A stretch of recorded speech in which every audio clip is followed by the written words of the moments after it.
Hey guys, I'm here with our UFC Mexico card predictions. Um, I don't really have that much time, so let's just get right on into it. I just fucking failed a midterm the other day. About to fail one tomorrow as well. It is what it is. So first fight we have Damian Penis versus Weston Schultz. I'm gonna go with Damian Penis just because I really like his name. I forgot to what do you call it? Explain. A pick is what you should put money on, hypothetically, and a prediction is what I think is just gonna happen. And I made a significant amount of money match betting with UFC. But yeah, Damian Penis, I like his name. Wes Schultz, not as much. And so I'm gonna actually have a pick for this Damian Penis money line. I actually just think he's a better fighter, even without the name. He's rangier. He seems to be a little short. Holy shit, his reach is a lot different from his height. But Damian Penis really like he's really long, man. Damian Penis is really long, man. That's all I gotta tell you. He's got big power. He's from Africa. I'm just gonna go for Damian Penis. Uh, Money line is my pick, and prediction is Damian Penis by knockout. Second fight, Eric Silva versus Francis Marshall. Eric Silva can. He really doesn't have much in his bag, whereas Francis Marshall has very good wrestling, and he had a good fight against Gabriel Santos. Actually, won that fight in my opinion. Um, and Gabriel Santos has been doing very good. He's on a win streak, and he just had a really good win not the other day, but like a couple months ago against Sadiq Yusuf, was it? So yeah, Francis Marshall. I'm gonna take Francis Marshall money line. All I'm saying is this card isn't very good. But there are a lot of fights that are kind of set up to be like, yeah, this person is supposed to win by the matchmaking. Yeah, Francis Marshall money line as my pick, and my prediction is Francis Marshall by I don't know, like second round submission. I'm not gonna do this fight. Really don't care. This fight I don't care also, but it's a men's fight, so Douglas Silva de Andrade versus Javier Reyes. I'm just gonna go with Javier Reyes because he's not coming off a layoff and he's not coming off the drugs and he is not 40 years old. That featherweight. But no pick actually because I really don't think Javier Reyes is actually a good fighter at all. I think he's actually pretty low skilled. He's not gonna do good against anyone in the UFC past like the top 30. That's just what I think. Who is messaging me, man? Real or AI? Shut your bitch ass up. Okay. Javier Reyes. Uh, I'm gonna say he takes it by decision over Douglas Silva de Andrade, but no pick, however. Next one we have Christian Quiones versus Chris Moutinho. This is a pretty easy fight, in my opinion. Christian Quiones he's okay. He looked good against Harley Barcelos, who's actually a very green fighter at the moment. Even though he's 40, he still looked good against him, right? Better than like what's his name? Peyton Talbot. And Peyton Talbot's a very good fighter, as it turns out. Chris Moutinho, however, his highlights are lowlights. He doesn't do anything besides getting picked apart at range. I think Christian Quiones has the ability to pick him apart, fuck him up, mess him up, whatever you want to call it. Chris Moutinho just doesn't have much in his bag to offer. He does have power. He does have a good chin. That's kind of all he offers, though. Whereas Christian Quiones is a very crisp boxer, crisp striker. He does have the ability to wrestle, not too bad. Which Chris Moutinho, we've never seen him wrestle, so I assume it's not very good. So yeah, Christian Quiones money line. I'm gonna say that he takes it by TKO in the second round over Chris Moutinho as my prediction. Next we have Eileen Perez versus Macy Chiasson. I'm not gonna have a pick for this because these two ladies are way too inconsistent.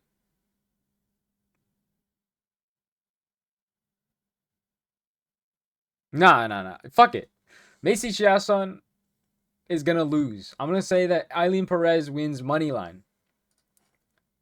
That's my pick. I'm gonna pick that Eileen Perez takes it by decision, and my pick is Eileen Perez money line. Cause fuck it, man, we ball out here, man. But I don't know if I'm gonna actually watch this fight. I don't think Macy Chiasson is that good. Her last win was it Mara Buena Silva? Not a good win. Lost to Caitlin Vieira. Lost to the other lady.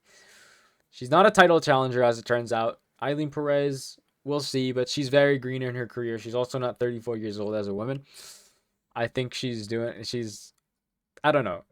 Women MMA is pretty like momentum based in my opinion, and I think that Eileen Perez does have the momentum on her back. So yeah, Eileen Perez money line. Next we have, actually nah, fuck it. Eileen Perez takes it by decision over Macy Chiasson as my pick. Scratch that money line shit. Eileen Perez decision over Macy Chiasson. Next we have Ryan Gondra versus Jose Medina. I think Jose Medina is on his last legs, or so we fucking thought every other fucking time he fought. He didn't win in Contender Series. He lost 3 fights in a row. Yeah, I just don't know what to say. Like, he's just not good. He lost to Dusko Todorovic, who's one of the worst fighters we've ever seen, and he got finished really quickly.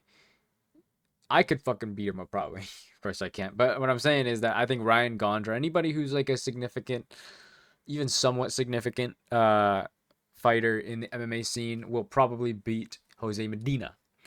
And Ryan Gondra has a Contender Series win. That's more than Jose Medina has to offer. So I'm just going to say Ryan Gondra money line over Jose Medina. I'm going to say he takes it by decision. Santiago Luna versus Angel Pacheco. I'm just going to go with Santiago Luna. He's a much better fighter. He's very rapid on the feet. It's kind of interesting to see. Yeah, but he's very fast. He's got very crazy power as a young guy. He does kind of lack a bit of defense, but we'll see once he fights an actual good fighter, unlike Angel Pacheco. So yeah, Santiago Luna. I'm gonna say he takes it. I'm gonna predict that he takes it by knockout, but I'm gonna pick that he takes it by takes it money line, because I don't think that Santiago, Angel Pacheco, has it in him to fight someone this green, this young. I think Angel Pacheco is just a very low-level fighter who's just there to build up someone's name, especially if they're Mexican in Mexico. It is what it is. Emmanuel Rodriguez versus Kevin Borjas. Kevin Borjas. As it turns out, Kevin Borjas is not a good fighter. And neither is Ronaldo Rodriguez. Ronaldo Rodriguez is a very sloppy fighter who does have power. Kevin Borjas was just more skilled in that fight, which doesn't really mean much as it turns out. Emmanuel Rodriguez has a good win in the Contender Series. He's very calm, I'll say that. I think he's just going to mog at range. That's what he's going to fucking do. That man is so fucking handsome. So I'm just going to say Emmanuel Rodriguez is going to mog at range, going to look smacks out there, take out Kevin Borjas by decision. I'm going to take it by money line as my pick, though. And next we have Edgar Chairez versus Felipe Bunes. Felipe Bunes. Whatever you want to call him, Edgar Chairez is going to spark him. Felipe Bunes is it's kind of like a BJJ grappler, and it turns out these guys aren't good in the UFC. Someone who's a BJJ specialist, it just doesn't happen all that often. At least you need to have something else to offer, like Charles Oliveira with power, right? And he doesn't offer very much more than just BJJ.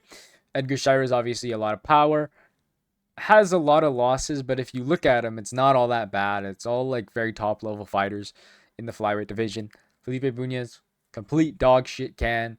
Edgar Chairez, very good fighter, and he looked good against Joshua Van. Of course, partially Joshua Van kind of messed up, but Joshua Van's a very good fighter who doesn't mess up very often. So making him scramble a little bit, scramble not like in the grappling sense, but scramble to find openings to win, that's pretty big. And in my opinion, Edgar Chairez has that advantage over Felipe Bunes, who has nothing, right? So Edgar Chairez money line, I'm gonna say he takes it by decision.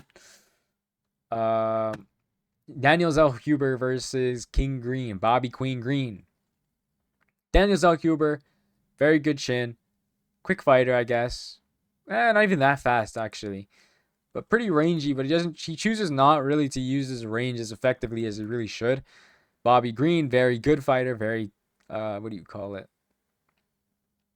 I wouldn't say sloppy, that's not the right word, but very showboaty, showmanship type of boxer.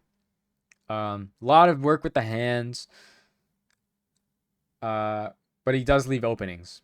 Daniel Huber does not capitalize on openings as much as you'd think he does. Esteban Ribovic was very, very open, and he did get cracked. He did crack Esteban Ribovic a couple times in the fight, but besides that, you could tell that Daniel Huber doesn't have great finishing instincts. His power isn't all there. That's not something you want to do against Bobby Green. Bobby Green is a quick fighter. He's black, right? Just saying. So is Michael Johnson, and Michael Johnson beat Daniel Huber. I'm going to rely on, I think Bobby Green is going to rely on his explosive black power, plus his, his experience in the octagon. I think he'll be able to kind of out-task Daniel Huber when it matters. Hit him in the shots that it makes more, it scores better.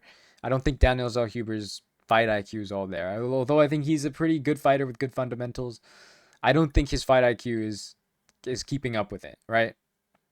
Good boxing, good I guess his boxing's good, but and good chin, but doesn't really do anything past boxing and his kicks, his head kicks, right? He was hitting Michael Johnson's fucking arm the entire fight and didn't adjust. If you don't adjust against Bobby Green, he is going to take over, or at least make it very hard for you to try to win or to come back. And Bobby Green hasn't lost to any of like completely shit fighters, as it turns out, especially with that fight against what's his name, Mauricio Rufy. Mauricio Rufy, very good striker, as it turns out. Daniel Huber has zero grappling, and Bobby Green can deal with that. He can deal with a boxer. So I'm going to go with Bobby Green money line. I'm going to say that Bobby Green takes it by decision as my prediction. Marlon Chito Vera versus David Martinez. I'm going to say that David Martinez takes this money line. I'm going to predict that David Martinez takes it by decision. It's because Chito Vera is a very interesting fight.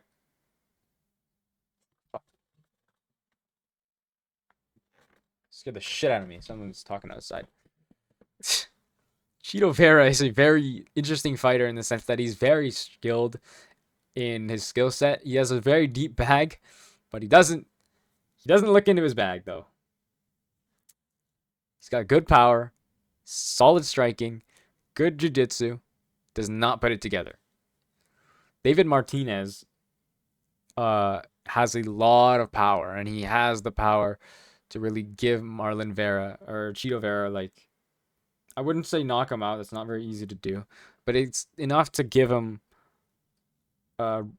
give David Martinez the respect that he doesn't always have in the octagon, right? David Martinez kind of has to earn that respect in a way that it's kind of like, what's his name? Alexander Hernandez, right? And he knocked out, I think it was Rob Font. And it was a good performance. And David Martinez is very green. 27 years old versus Marlon Chito Vera is 33. I don't think Chito has it in him these days, especially over someone like David Martinez, who's good enough to be scary in the division.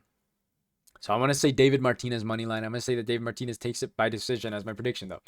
And our main event, Brandon Moreno versus Loner Kavanaugh. I'm just going to break it down simply. Brandon Moreno has not lost to any top fighters, especially recently. Brandon Moreno is one of the best boxers in flyweight. He has a very long range.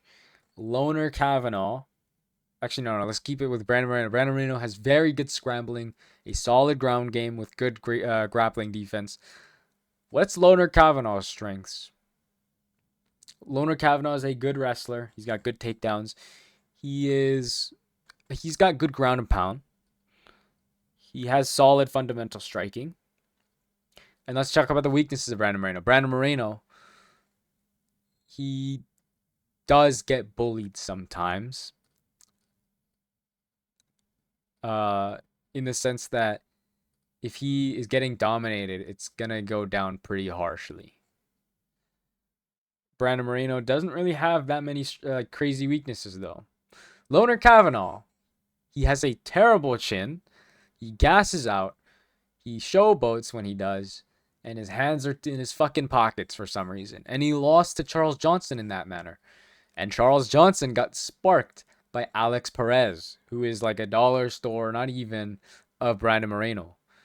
I think this is not a very close fight. I'm going to say that Brandon Moreno, unless something really messed up happens to him, like he gets cracked early or he his grappling defense isn't all there and he gets ground and pounded pretty hard, I don't think that Brandon Moreno is going to mess up. I think that Brandon Moreno is just going to exist that range and start throwing overhands and throwing jabs and keeping that high guard, and nothing's really going to happen until Leonard Kavanaugh shoots a takedown. It's going to get stuffed, and it's going to stay that way.